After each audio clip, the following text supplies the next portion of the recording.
Hello and welcome back to another video. Now you all know I have a series where I rank Ash's battles, gym battles and league battles, but today we're going to be ranking all of his Pokemon World Championship battles so far.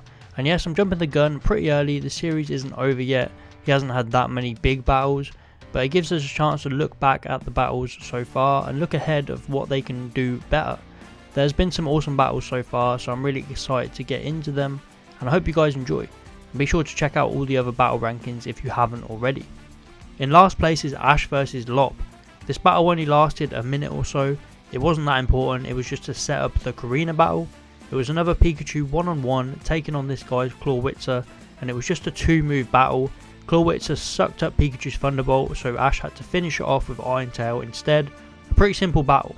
Next is Ash vs Tony. This battle lasted barely 30 seconds.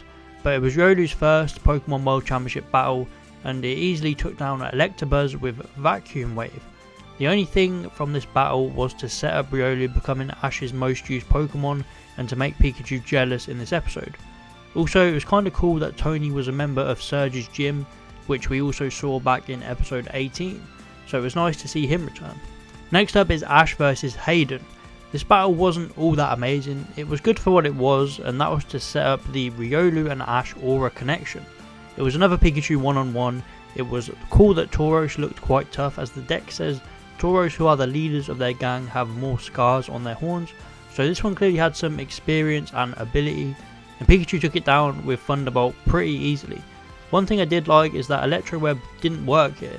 In this series, Electro Web seems pretty overpowered in most cases, but we saw Tauros using Iron Head to break through it. I really like that. It meant that Pikachu had to just find another way to win. Next up is Ash vs Cricketina Kylie. This battle was decent. It was again another one-on-one of Pikachu and more to set up the episode rather than be the focus of the episode. Ash faces this girl's Heracross, which is the Heracross that Go ends up getting through trade. Pikachu is pretty smart in this battle, luring Heracross in close range. It goes for Mega Horn, which gives Ash the perfect opportunity to trap it with Electro Web and then finish it up with Iron Tail. It was a good battle but wasn't all that important. Next is Ash vs Oliver. This was a short battle but a sweet battle. The battle took place in episode 20 of Journeys, which was an episode about re-establishing Ash and Go's goals, and this battle was perfect for that. It was Pikachu going one-on-one against Meganium, which is a really tough battle. Pikachu even took a Solar Beam from point blank, but managed to hang in there and come back to finish Meganium with an Iron Tail. It was a short battle but a good one, and Pikachu really shows how strong it is in this battle yet again. Next up is the battles from episode 36. So after the loss of B, Ash had 2 battles in episode 36, which I'll include both in this entry. He keeps using Riolu here, and it probably isn't the smartest choice, as he's going up against 2 Octopus Pokemon just like Graplock, so he's scared, and these battles really show how that loss has affected him. It was some nice storytelling. Riolu got beaten really easily by Octillery in the first battle, and Ash is scared to have Riolu go in for close range attacks, which is Riolu's speciality, so Riolu couldn't do anything from long distance. And in the second battle it got hit by a Bind and Poison Sting combo from Tentacruel, again because Ash was afraid to go in at close range. So these battles were only short, but they set up the narrative really well for Ash's losing streak and being scared of B. Coming in number 5 is Ash vs Gemba. This is the latest battle in this competition and it was a really good one. It's been a while since Ash's last on-screen battle, so we really needed this, and we also needed some Farfetch'd development, which is exactly what this battle gave us. It was only a one-on-one, but it felt more important than all the other one-on-ones on this list, because it was more detailed and drawn out. Ash obviously picked Farfetch and then Gemba picked Gerda. The battle starts with a bit of flexing of strength from both of them, and then Farfetch takes the first hit by getting thrown back into some rocks. But Farfetch comes straight back with a Night Slash and sends Gerda back into the rocks this time, and then Farfetch uses its new move Furicur. And it was just really a battle of force with neither of them giving in. Gerda with its beam and Farfetch with its leak. It was a great show of strength. Farfetch gets hit back again, and this time completely covered in rocks, and he gets stuck underneath, but emerges with an epic explosion like it's straight from a Michael Bay movie. Both Pokemon use Brutal Swing, swinging around their items, and as I said before, it's just a battle of brute strength with neither Pokemon wanting to give in. but eventually Farfetch manages to break Gerda's steel beam and land the finishing blow. It was a really good battle which was really needed for Farfetch at this moment. Next up is Ash vs Bea Part 1. So we finally got the introduction of one of Ash's main rivals for the series, and it was incredible. Ash was on a pretty solid winning streak at this point, other than his defeat to Leon. He hadn't lost a battle since way back in Alola. But then in comes Bea, the fighting type gym leader, telling us that she took down Karina as well, which hyped the battle up even more. It was a 2-on-2, Ash started with Farfetch'd, and Bea started with her Howlucha. It was a pretty easy win for Howlucha here, powering up with Hone Claws to begin with, and getting above Farfetch really easily. Farfetch used Brutal Swing, but all it managed to do was make itself dizzy, while Howlucha easily got above it and finished it with Body Press. You can see Bea had a very unique style of battling, and it was tough for Ash to handle at first. And then in comes Grapploct to face Ash's Riolu, and Riolu didn't stand a chance here. It was getting caught by Graploct's close range moves and its signature move Octolock. Ash did come up with a few nice strategies to get out of the Octolock, but it just wasn't enough, and Riolu was defeated. This battle was really good, but I have to say, rewatching this in the dub, it was no way near impactful as the original was. The background music in the original just makes this battle feel more consequential for Ash, as this was a massive loss. But either way, this is still a really good battle, and it sets up their rivalry nicely. Coming in third place is Ash vs Karina. The return of the massively popular Kalos gym leader Karina. It was a fantastic moment for the series, and of course they had to have a rematch between her and Ash in the Pokemon World Championships. It was a 2-on-2 battle, with Ash bringing out his Gengar to take on Karina's newly evolved Minshao, whose Ash's Howlucha took down in their first battle back in the X and Y series, but it was just a Minfu back then. Minshao hits Gengar with Acrobatics, and then with a U-turn straight after, which swaps out to Lucario. Gengar looked so angry and confused about what was happening. I'm surprised how easily it got taken down. In its first battle with Visquez, it was so speedy, but in this battle it just seems to get outpaced really easily.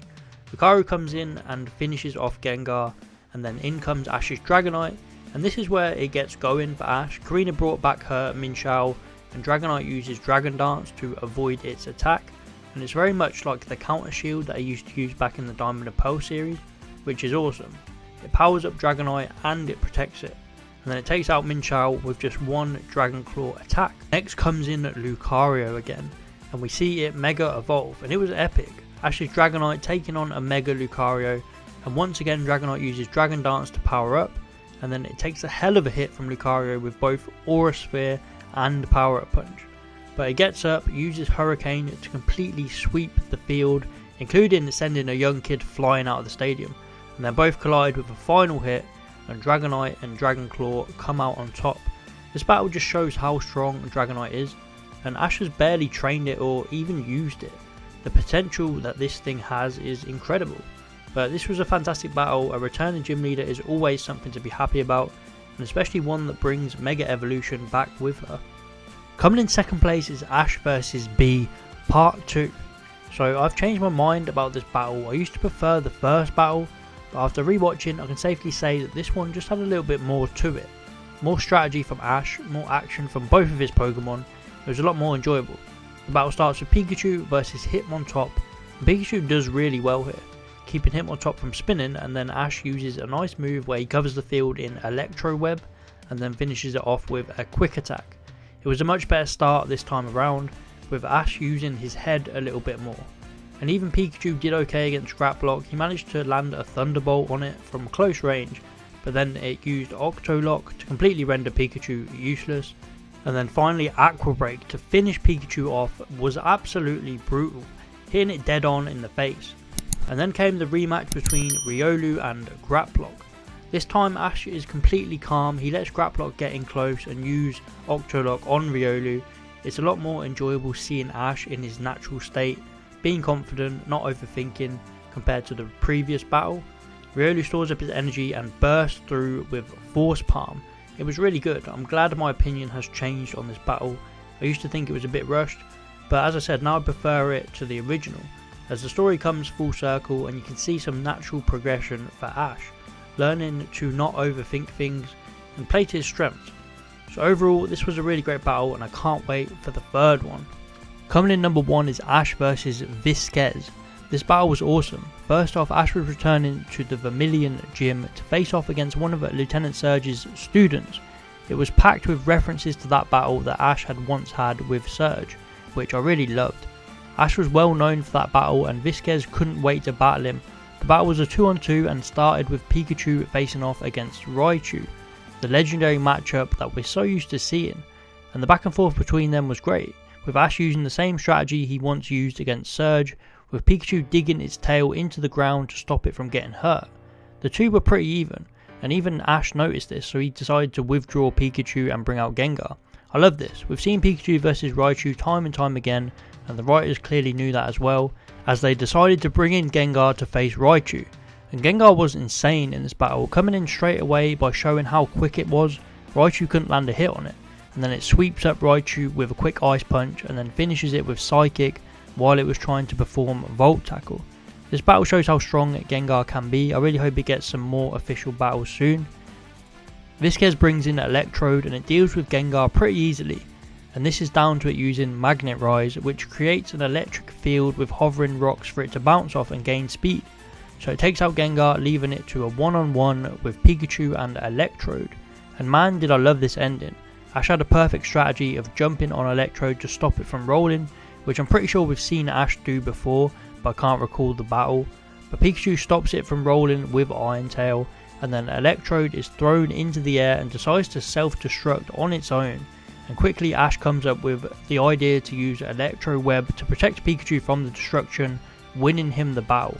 Also, when Electrode uses self-destruct, the windows in the Vermilion Gym all break, which is a throwback to his match with Surge as well. This battle was just epic. I've gone on way longer than I should have about it, but I loved it in every way, and it was such a perfect way to start Ash's Pokemon World Championship journey. And as you can see, it has remained my favourite so far. So that is my list of all of Ash's Pokemon World Championship battles so far.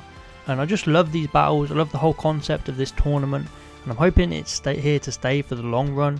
We have so many possibilities for battles now, literally anyone can return at any point.